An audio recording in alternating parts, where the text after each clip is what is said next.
Hello everyone, it's Carrie, and today I'm going to be working with the Hedgehog Hollow June 2019 kit, which has these beautiful layering stamps. And this set is called Seahorses, and there's these corals and beautiful sea plants. This next one is called It's All in the Waves, and look at these beautiful waves here. There's varying kinds of waves, some big ones, some smaller ones, that you can use in a variety of ways. And then this last set that came in the kit is called Just Keep Swimming. It has this beautiful Zentangle fish, some shells, and so many beautiful sentiments that I just love. But today I'm going to really be focusing on the layering seahorses that came in the Seahorse set, and I'm going to be giving you some layering stamps tips. So we're going to use that seahorse most of all today. I love this seahorse. In fact, it was the first thing that I picked out when I got this kit, and it was the first thing that I wanted to test and see how it worked. So here I am putting it in the center of that grid sheet there, and I have a light blue ink. This is from Waffle Flower. And I'm going to start by stamping the solid seahorse image with that blue ink, and I'm going to double stamp it.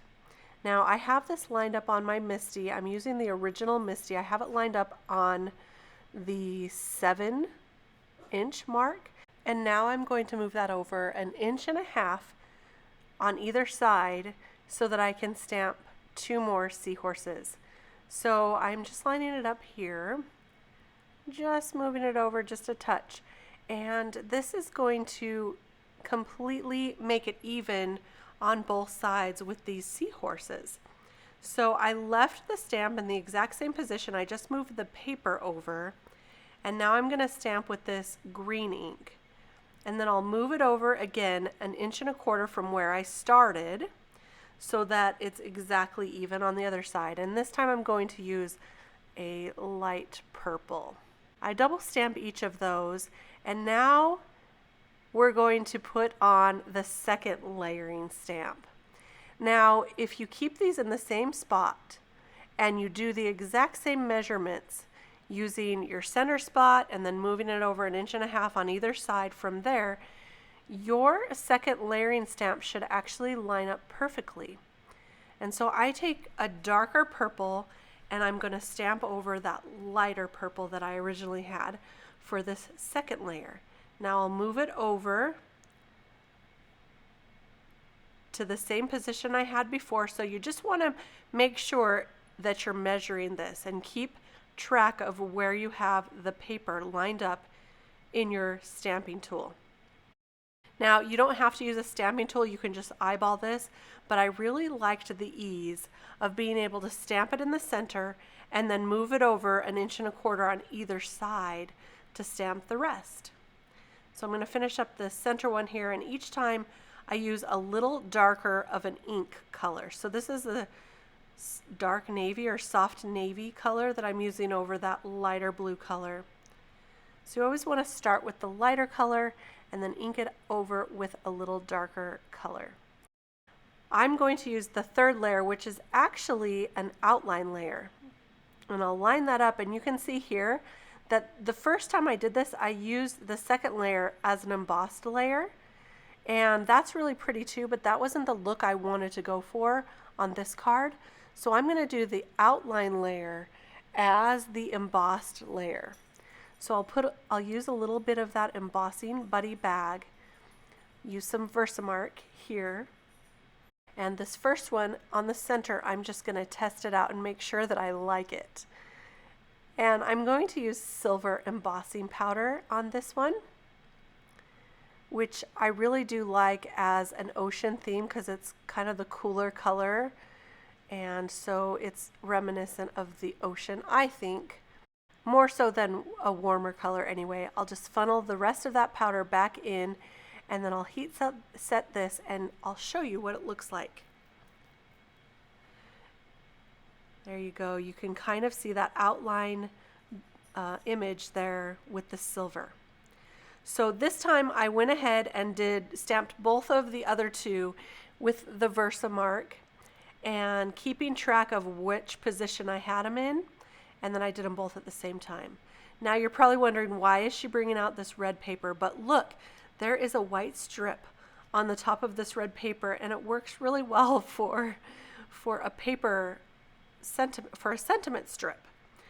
So I'm going to use that to stamp my sentiment, and the sentiment I chose for this one is wild and free, just like the sea. And I went ahead and embossed it with clear. Now, if you hear a little bit of popping in the background, then you're going to know that I chose the absolute worst evening to do a voiceover, and that's 4th of July. We've got some fireworks going on in the neighborhood. My dog is barking a little bit, but he's here watching me do this voiceover. So anyway, if you do hear that, I apologize. Here I have some sequins, and these are the kind that do not have the holes in the center, which I really liked. But for this card, I liked even better these clear droplets. So I decided to use the clear droplets for this card. But I will use those sequins on the second card that we put together tonight. So these clear droplets are really easy to use. I'm just going to adhere them with some liquid adhesive. Now this paper, both of these blue papers came in the kit, and I decided I liked the lighter blue for my beachy card. So now I'm just going to go ahead and put some 3M foam tape on the back of that sentiment. We'll pop that sentiment right up just like this, and I'll go ahead and attach the droplets. But before I do, I decided a simple card like this, I really like to use some foam, fun foam, to kind of pop that up. And I do not like the fun foam to peek out over the edges. So I cut this with the same rectangle die cut that I used for the main panel, but then I cut it down just a little on each side so that it wouldn't hang out the side. And there you go. I also put some Scor-Tape. This is the strong, sticky Scor-Tape. I put it on both sides so that I could adhere it both to the card front and that blue paper there. And now I'll go ahead and just arrange where I want these clear droplets to go. This is a very simple card, but in real life it's so fun with the embossed silver around the edges, and then you have the 2 layers of the seahorses. And if you're not a colorer, then it's so fun to have these layered stamps because it's super easy to add color and to change it up. So there you go. I attached that to a card base, top folding card base. And now for this next one, I just wanted to explain to you that I used Versamark on this, and I added the embossing powder, but then I took a paintbrush and I wiped off the embossing powder so that it wouldn't go over the other waves before I heat set it. So it looks like you've done some really fancy masking, but the beautiful part is that you just wiped off that extra embossing powder with a paintbrush, and no one will even see the Versamark. So I love that trick. It's so easy. I hope I explained that well enough that you can understand that. And I'm just going to pop up these seahorses and choose a sentiment. This has so many beautiful sentiments like beach more, worry less, let the currents guide your heart, salt water heals everything, happiness comes in waves, take time to coast, brave and free and wild as the sea. But I chose one that says, let the sea set you free. And I lined that up using that same grid line map so that I could get it straight. And then I tested it on my Stamp-A-Ma-Jig, or you could use a piece of acrylic, some packaging to make sure that you like where that is. That's a trick I like to do when I don't want to mess up my panel, but I want to make sure that I like where the sentiment is going. So I use that same dark navy or the soft navy that matches one of the seahorses, and these I did fussy cut out. But I wanted to pop them up on this card. And I had some of this silver foil paper that I had cut out the center of a rectangle. And so it made this beautiful frame, and I thought that would be perfect for this card. So as you can see, this card came together really quickly. You could just as easily turn it into a shaker card if you wanted to, and just put the seahorses on the front. I'm just going to add a few of those sequins here so it's kind of like a faux shaker card.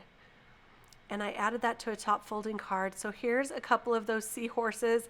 I hope you enjoyed the process of learning a few tricks for stamping your layering stamp sets using a stamp positioner. It makes it so easy and so quick to just stamp out a bunch of those seahorses. If you enjoyed this video, please give me a thumbs up and consider subscribing to my channel. I'd love to see you again. I hope I inspired you to get to working on this beautiful kit from the Hedgehog Hollow. And here's a few more videos you might be interested in. I'll see you next time. Thanks so much for stopping by. Bye-bye.